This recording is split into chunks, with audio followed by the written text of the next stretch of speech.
Tuesday, April 3rd, 1912. Titanic sails from Belfast for Southampton, where she'll receive privations in preparation for her maiden voyage. During the trip, she works up to a speed of slightly more than 23 knots, the highest speed she would ever reach. Wednesday, April 4th, 1912.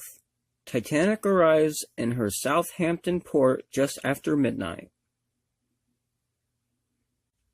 Thursday, April 5th, 1912. Titanic is dressed for Good Friday with flags.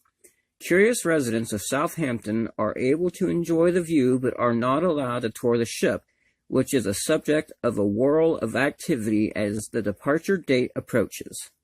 Friday, April 6, 1912. Ship's crew members who had been laid up in Southampton during a recent coal strike hope to find relief today as hiring begins for Titanic's voyage.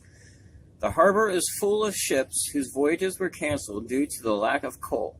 In fact, several ships had their coal commandeered by White Star Line to ensure Titanic has enough for her first trip.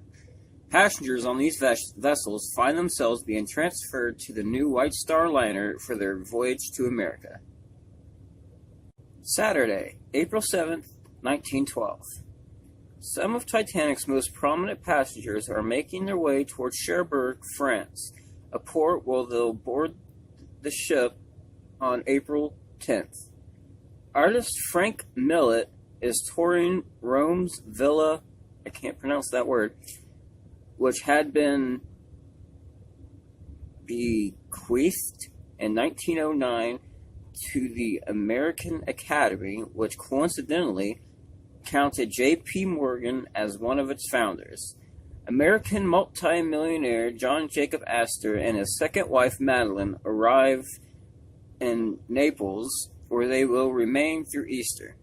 They will board Titanic for the return to America, where they plan to await the birth of their baby. Sunday, April 8th, 1912.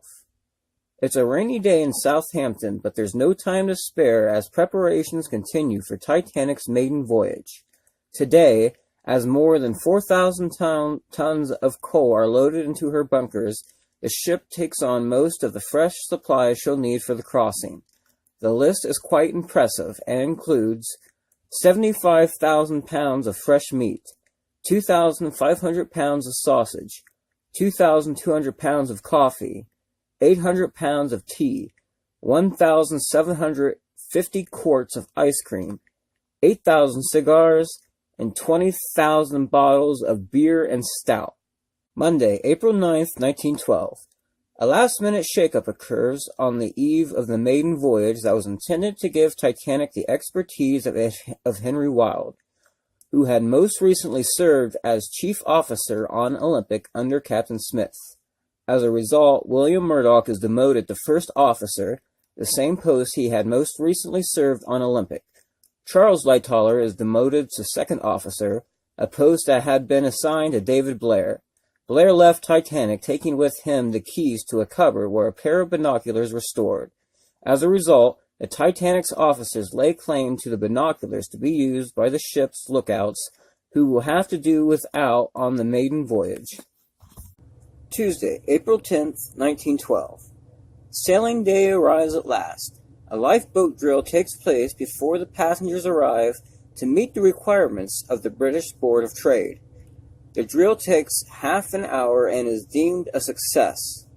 Just after noon, Titanic moves away from her berth.